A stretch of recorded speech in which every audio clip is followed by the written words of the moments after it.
পন্ডিচেরির অরোভিলে আমি 2-3 দিন ছিলাম। যদিও আমি কংক্রিটের একটি ভবনে ছিলাম, কিন্তু আমার 2 বন্ধু এই প্রাকৃতিক ভবনটিতে বাস করছিল। আমি বলেছিলাম একদিন যাব এই স্থানটি ঘুরতে। আমারও দেখার বা থাকার ইচ্ছে ছিল, কিন্তু আমি বুকিং পাইনি। খুবই অপূর্ব এই স্থানটি বা এই বাড়িটি। সিঁড়ি দিয়ে উঠছি, প্রাকৃতিক উপাদান দিয়ে তৈরি সিঁড়ি, নারকেল গাছ, বাঁশ, নারকেলের দড়ি দেখতে পাচ্ছেন। ঘরের ভেতর সেখানে ডরমেটরি সিস্টেম রয়েছে, বিছানাপত্র রয়েছে।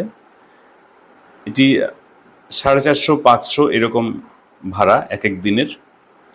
যারা আপনারা